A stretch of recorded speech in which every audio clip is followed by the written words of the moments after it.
Thank you, Headmaster. Thank you, teachers and parents, and especially to the class of 2008 for having me here this evening. It's an honor to be here to share this exciting moment with all of you and to share some of my thoughts and experiences as you head off into your college career and exciting life beyond. So I want to tell you a couple brief stories and a few secrets for how I hope you can rise to this goal and rise to these challenges that our country, that we need you to rise to. Just a few days ago, I flew in from Bogota, Colombia, straight to DC for my 10-year reunion at Georgetown. And it's amazing how quickly time flies.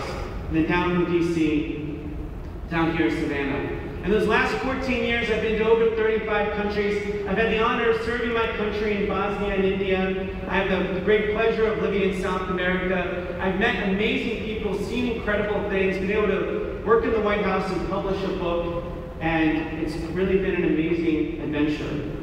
But I don't want to talk about my story. I'd rather talk about your story, your opportunity, the opportunity that you have ahead of you, and 4 secrets that I think will help you in making the most of the opportunity that leads in front of you. The first secret, these may not seem much like secrets, but I want you to internalize them because I truly believe this can make such a difference in your life. The first secret is that time is exceptionally limited. Time is, the limits of time is one of those things that older folks have less of but understand a lot more, and younger individuals have so much of but really can't fully comprehend. Before you know it, you'll be off this stage, and one day you're poking your friends on Facebook, and then 14 years later you're flying internationally for a reunion. You know, you can't believe and appreciate how quickly time passes you, so appreciating every second, appreciating every minute, every day that you have, and the opportunities that you have are so critical and important. Don't let time slip you by, and don't wait. So often in life we're told to wait, especially young people. Young people are told, wait till you're 12 and you get a cell phone, wait till you're 16 and then you can drive, wait till you're 18 and then you can vote, wait till you're 21, then you can drink, wait till you're 22, then you can have an opinion, wait till you're 25 and finally you can rent a car. Wait a minute. What are we waiting for?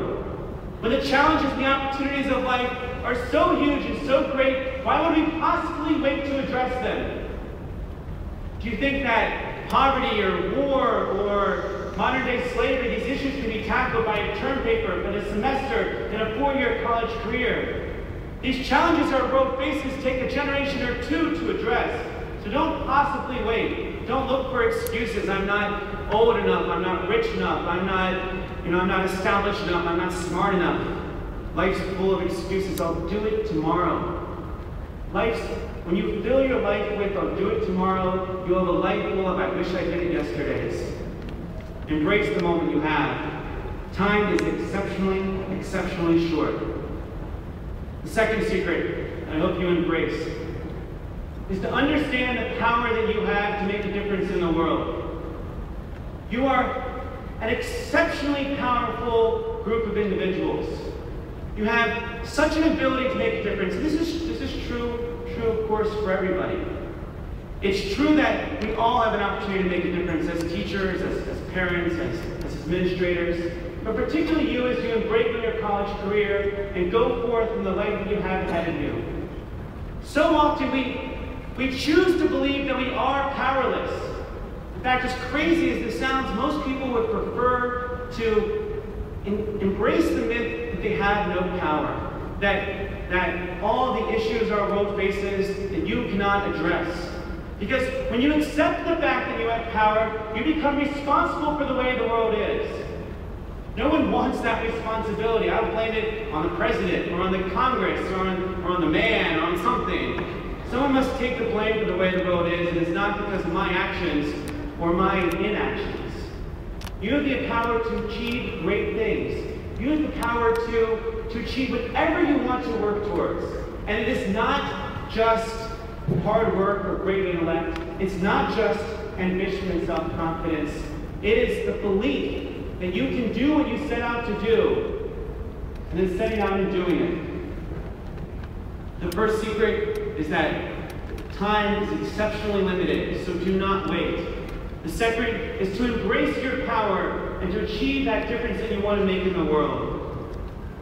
The third, and this may also surprise you, is that I believe one of the most important secrets to success, especially at a young age, perhaps at all ages, is your willingness to ask for support, to ask for help. I am convinced that there's a one-to-one ratio between one's ability to ask for help and then the power and success that they achieve in life. When we graduate from high school and go to college, we look to those who are in power, who are in positions of prestige, and wonder, how did they get there? How did they achieve those great things? Well, I promise you, many steps along the way, they were willing to ask for help and support. And also, I will note, willing to help others along the way as well. Time is short.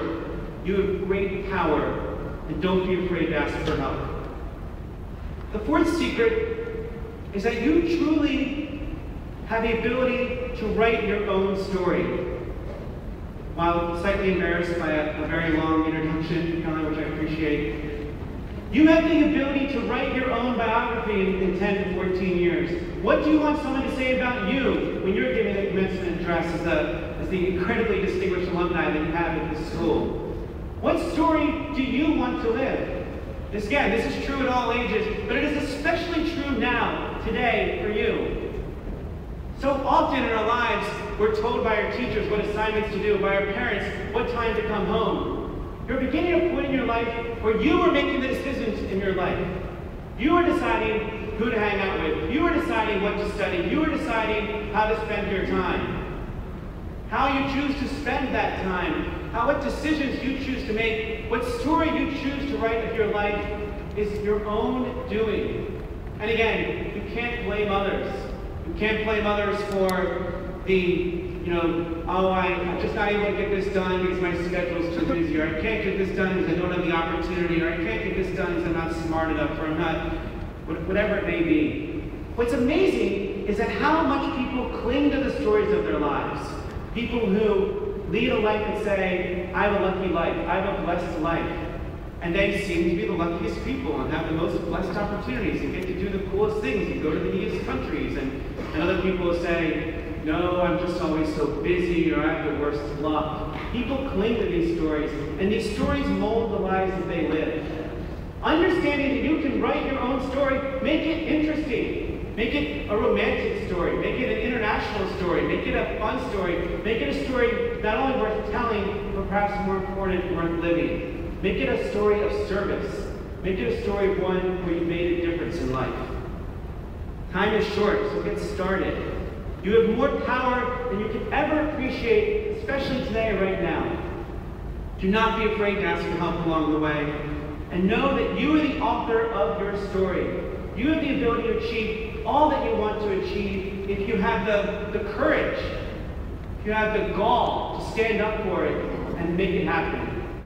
There are great expectations upon your class, but I challenge you to have greater expectations of yourself than anyone else would put on you. It is not easy to stand up and fight for what is right. It is not easy to address injustice when you are not affected by it. It is not easy to stand up and question poverty when you are not made poor. But it is the right thing to do. It is the great opportunity that you have, and it is the challenge that I have for you. I truly believe that your generation will achieve great things, that your class will go on to achieve wonderful accomplishments. And I truly hope that you will write an interesting and dynamic story. We anxiously await your leadership in our country. We need more young people now standing up to address the problems that our world faces. And I call on you to do more than you ever thought was possible. Congratulations, class of 2008. You're about to become graduates.